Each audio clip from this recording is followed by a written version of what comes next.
Hello बच्चों, कैसे हो आप लोग। आई होप आप लोग स्वस्थ होंगे और मस्त होंगे। एक बार फिर से आप लोग का स्वागत करता हूं सुनील सर की क्लास में। पूजा एकेडमी के चैनल पर आप लोग का फिर से एक बार स्वागत करता हूं। ठीक है बच्चों, जैसा कि आप लोग को दिख रहा होगा आज का टॉपिक क्या है, कैश बुक का। पिछले लेक्चर में मैंने आप लोगों को कैश बुक का डबल कॉलम कैश बुक समझाया था कि डबल कॉलम कैश बुक में किस तरीके से हमें एंट्री पास आउट करनी है। आज मैं क्वेश्चन लेकर आया हूं आप लोगों के लिए, ताकि मैं उस क्वेश्चन को कंप्लीट कराते हुए आपको एक बार पूरे अच्छे तरीके से समझा पाऊं कि किस तरीके से आपको डबल कॉलम कैश बुक को मेंटेन करना है। ठीक है बच्चों, यदि आपको हमारे वीडियोस अच्छे लग रहे हैं, हमारा लेक्चर आपको अच्छा लग रहा है, तो hit the like button and subscribe our channel Pooja academy. ठीक है बच्चों, मैं हमेशा याद दिलाता रहता हूं, क्या पता कोई स्टूडेंट पहली बार इस वीडियो को देख रहा हो तो देखे कि हाँ भाई क्या समझाया जा रहा है और उसे अच्छा लगता हो तो लाइक जरूर करना यार। ठीक है, लाइक करते हैं ना तो क्या होता है कि हम भी मोटिवेट होते हैं। और अभी हमारी ऑफलाइन क्लासेस चल रही हैं, उसके बाद भी हम फ्री ऑफ कॉस्ट आप लोगों को एजुकेशन देने के लिए हम अपना टाइम निकाल रहे हैं। यदि आज के टाइम पे यदि कोई आपके लिए टाइम निकालता है ना, तो वो सबसे महंगी चीज आपको प्रोवाइड कर रहा है। ठीक है, तो बच्चों याद रखना, वीडियो में पूरे बने रहना, पूरे टॉपिक को समझना, अच्छे समझना। और जो पहली बार इस वीडियो में है, पिछले लेक्चर को जरूर देखना, क्योंकि वहां पे मैंने डबल कॉलम कैश बुक किस तरह से मेंटेन करते हैं वो समझाया, उसका बेसिक फंडा समझाया है। ठीक है, आज मैं क्वेश्चन लेकर आया हूं, उस क्वेश्चन को मैं कराऊंगा ताकि वो बेसिक फंडा आज पूरा आपको समझ में आ जाए कि किस तरीके से हमें कैश बुक के अंदर उसे मेंटेन करना है। ठीक है, तो चलते हैं हम क्वेश्चन पे।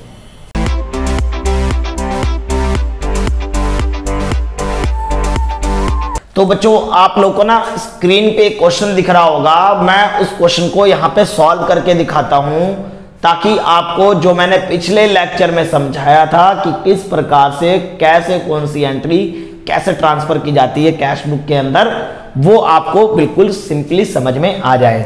पिछले लेक्चर में मैंने बच्चों दो मिस्टर इंपॉर्टेंट बताए थे आपको, एक कॉन्ट्रा एंट्री बताई थी मैंने, उसमें दूसरे में चेक ट्रांजैक्शंस बताए थे। जिन बच्चों का कमांडना कॉन्ट्रा एंट्री और चेक ट्रांजैक्शंस में हो जाते हैं ना, वो आराम से कैश बुक का डबल कॉलम आराम से समझ लेता है वो स्टूडेंट। ठीक है, तो आपको ध्यान रखना है, जो बच्चे इसमें नए हैं, इस वीडियो में नए पहली बार आए हैं और पहली बार इसको देख रहे हैं इस क्वेश्चन को, वो ना पिछला लेक्चर जरूर देखना बच्चों, तब आपको पूरा एक्सप्लेनेशन से समझ में आएगा कि आखिर बात क्या है और कैसे ट्रांसफर हो रही है। ठीक है बच्चों, तो चलते हैं हम क्वेश्चन के अंदर, सॉल्व करते हैं इसको।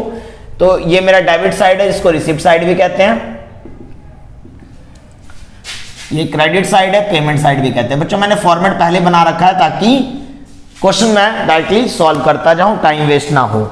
सबसे पहले देखो लिखा हुआ है मेरे पास क्वेश्चन के अंदर, आपको दिख रहा होगा कि right a double column cash book with cash and bank column from the following transactions. नीचे दिए गए ट्रांजैक्शन से हमें कैश बुक बनाना है, कैश और बैंक कॉलम लेकर, यानी डबल कॉलम है। यहाँ पे डबल कॉलम इसलिए कहते हैं क्योंकि कैश का भी कॉलम होता है, बैंक का भी कॉलम होता है, यानी ट्रांजैक्शन कैश और बैंक दोनों से किया गया होगा तो डबल कॉलम में जाएगा ये। ठीक है, तो अब यहाँ पे मार्च फर्स्ट में बोल रखा है कैश इन हैंड। आपको पता है, मैंने आपको बताया था पिछले लेक्चर में कि जब भी cash in hand, cash at bank इससे शुरुआत हो तो हम समझ जाते हैं कि क्या, हम जब एंट्री चालू करेंगे तो टू बैलेंस बीडी से स्टार्ट करते हैं, यानी पिछला बैलेंस हमारा अब आया है, यानी ओपनिंग बैलेंस है मेरा ये। तो ओपनिंग बैलेंस कैश का कितना है मेरे पास 15,000, तो कैश में डाल देंगे 15,000। बैंक बैलेंस नहीं बोल रखा है इसलिए इसको खाली छोड़ देंगे। यदि बैंक बैलेंस भी बोला होता कि कैश एट बैंक, तो बैंक वाले में बैंक वाला अमाउंट डाल देते, तो इस क्वेश्चन में नहीं है। फिर उसके बाद है मार्च थर्ड में परचेज गुड्स फॉर कैश, हमने गुड्स परचेज किया है वो भी कैश में, कितना 6,000। आपको पता है बच्चों, आपको ना कैश बुक बनाते समय सिर्फ एक ही चीज ध्यान रखना है कि पैसा आ रहा है या पैसा जा रहा है। तो आप सोच के देखो, परचेज किया होगा गुड्स, आपने सामान खरीदा होगा, तो आपके पास पैसा आ रहा होगा क्या? नहीं, पैसा जा रहा होगा, इसलिए क्रेडिट साइड में एंट्री होगी।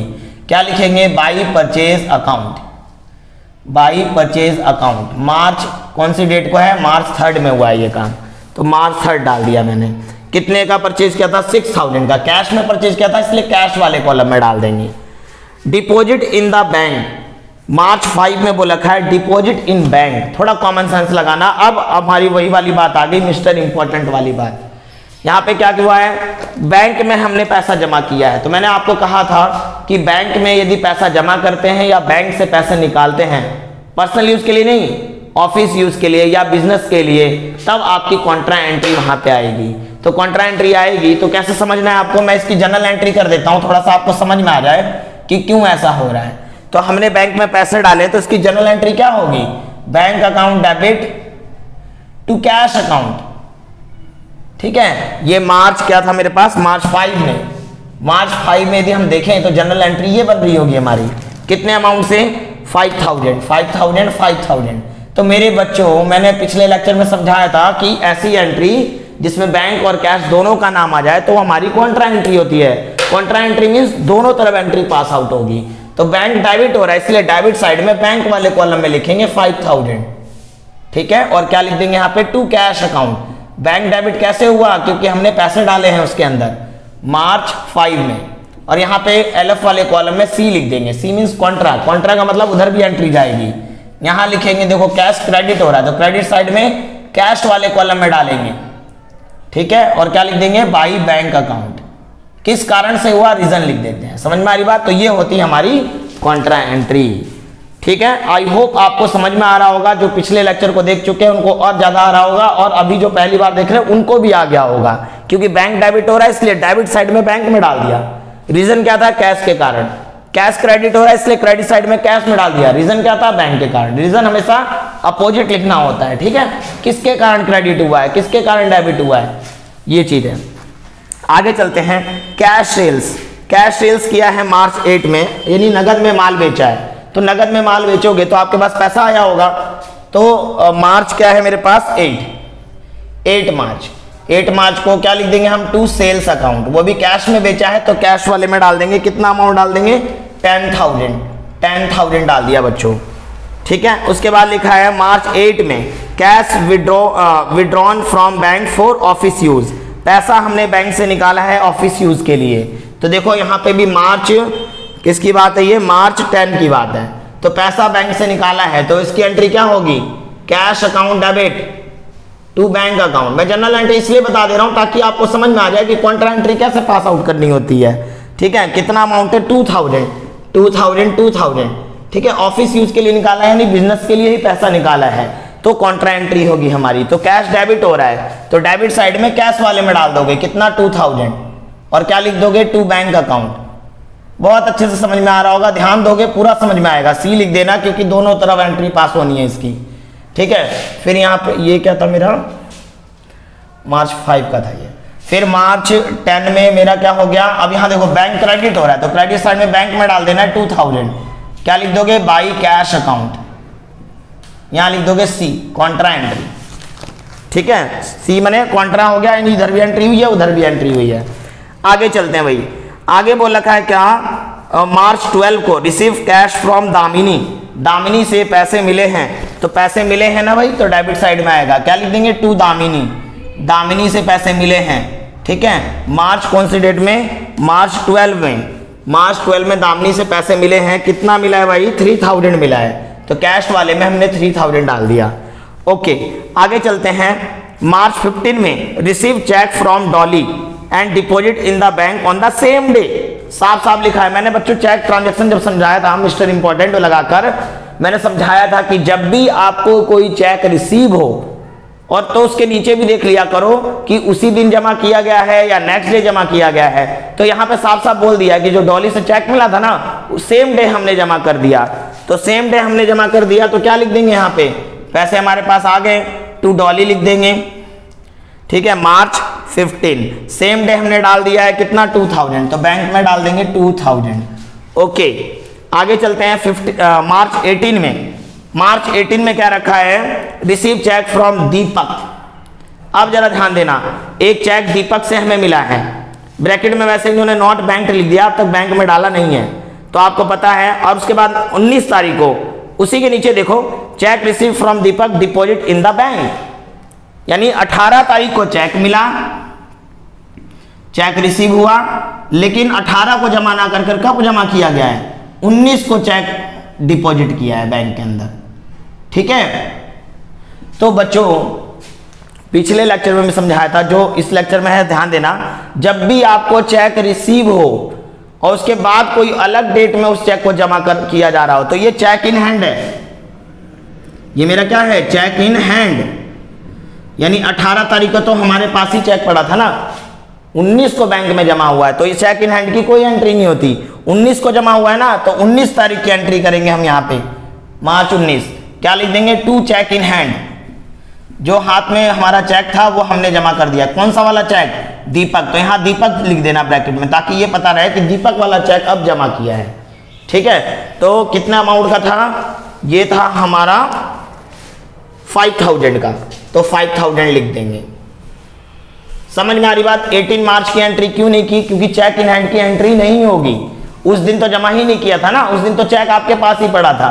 लेकिन 19 को जमा किया तो 19 में एंट्री होगी चेक इन हैंड की। ठीक है, आगे चलते हैं बच्चों। आगे बोल रखा है क्या? मार्च 24 में paid to Chander by cheque. हमने चंदर को पेमेंट की है चेक से, तो पैसे गए होंगे हमारे पास से। क्या लिख देंगे? By Chander. By Chander payment हुई है चेक से कितने की? 2500 की। 2500 डाल देंगे। ठीक है, बैंक वाले कॉलम में क्यों डाल रहे हैं? क्योंकि चेक से पेमेंट हुई है, चेक से पेमेंट हुई है। बाई चंदर डाल दिया। मार्च कौन सी डेट को हुआ है ये काम? 24 को हुआ है जी। ठीक है, आगे चलते हैं। Withdrew from bank for personal use. अब देखो, बैंक से हमने पैसा निकाला है, बैंक से हमने क्या किया है? पैसा निकाला है, लेकिन पर्सनल यूज के लिए। तो पर्सनल यूज के लिए पैसा निकाला है ना, तो कॉन्ट्रा एंट्री नहीं होगी। पैसा निकल गया आपका पर्सनल यूज के लिए, क्या लिख दोगे? By drawing account. By drawing account. और कहां से निकाला है? बैंक से निकाला है, तो बैंक वाले कॉलम में डाल देंगे। यदि बैंक नहीं लिखा होता तो कैश वाले कॉलम में डालते हैं। इसका मतलब ऑफिस से निकाला है पर्सनल यूज के लिए। ठीक है, मैंने करा रखा है पिछले लेक्चर में, ध्यान से समझ लेना वहां पे भी जाके। ठीक है, ये कितना हो गया मेरा? 27 मार्च 27 की एंट्री है ये। आगे चलते हैं। Sold goods on credit to Ashok Mitra. हमने गुड्स बेचा है अशोक मित्रा को ऑन क्रेडिट, नाम लिखा हुआ है और लिख भी दिया ऑन क्रेडिट, उधार है ना। तो उधार वाले किसको? ये वाली एंट्री नहीं होगी, क्योंकि उधार वाले ट्रांजैक्शन की एंट्री कैश बुक में नहीं होती है। यानी ये जो मेरा मार्च 28 की एंट्री है वो क्रेडिट ट्रांजैक्शन है। अशोक मित्रा को हमने गुड्स सोल्ड किया लेकिन क्रेडिट में बेचा है, तो अभी एंट्री नहीं होगी कैश बुक में। जब वो पैसे दे रहा होगा ना तब एंट्री होगी। तो आगे पढ़ के देखते हैं उसने पैसे दिए कि नहीं। तो ये 28 मार्च की एंट्री नहीं होगी क्योंकि क्रेडिट ट्रांजैक्शन है। मार्च 30 को देखते हैं क्या लिखा है।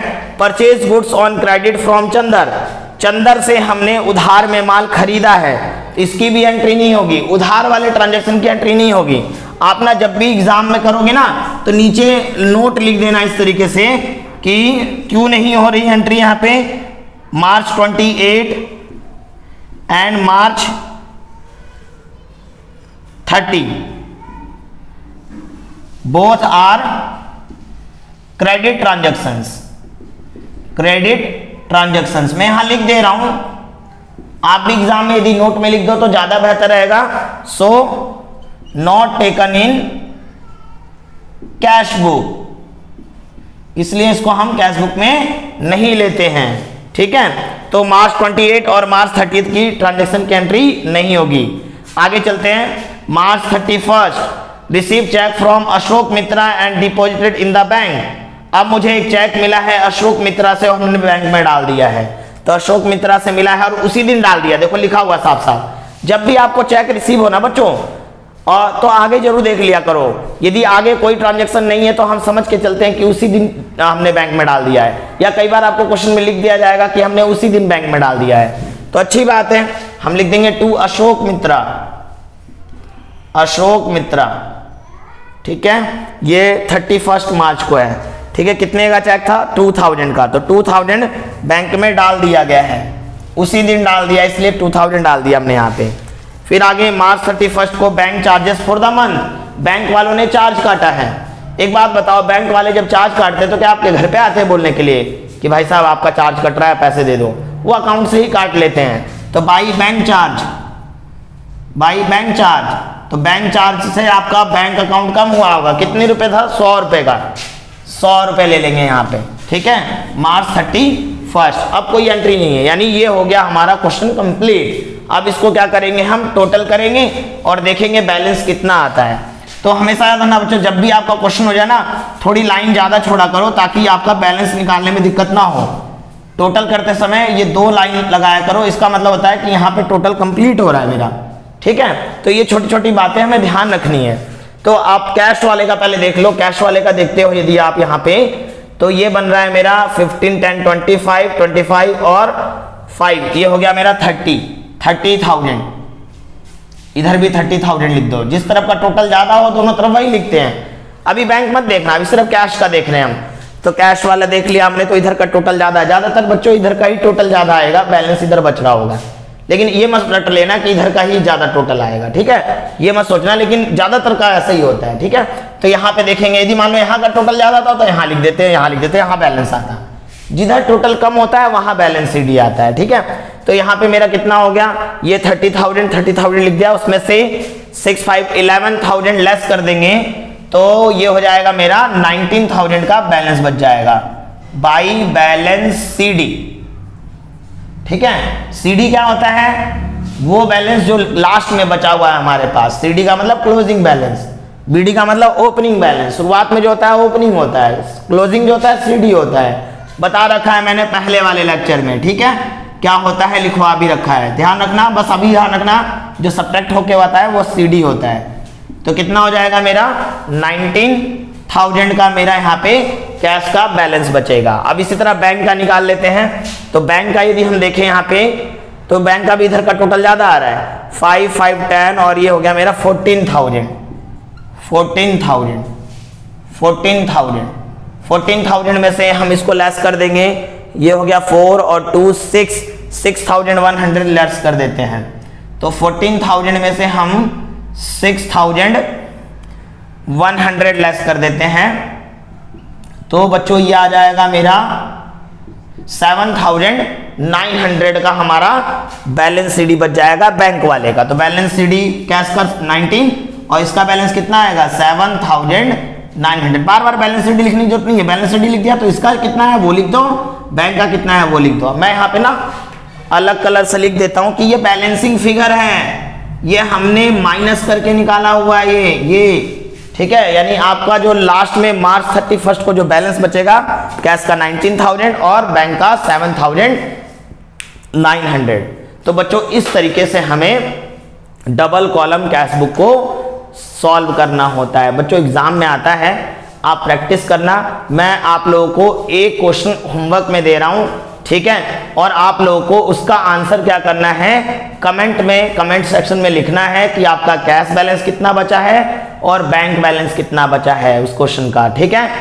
और यदि आपके पास ऐसा कोई पॉइंट हो जो कि आपको समझ में ना आ रहा हो, वो भी आप कमेंट सेक्शन में डाल सकते हो कि सर ये वाला पॉइंट आप हमें समझा दे, तो वो भी मैं आप लोगों को कमेंट में आंसर दे दूंगा उसका, ठीक है। बच्चों आज के लिए बस इतना ही, हमारे साथ बने हुए रहने के लिए बहुत बहुत धन्यवाद, ठीक है बच्चों। मिलते हैं नेक्स्ट लेक्चर में एक नए एनर्जी के साथ, एक नए टॉपिक के साथ, एक बढ़िया वाला लेक्चर, ठीक है बच्चों। तब तक के लिए बाय बाय, टेक केयर।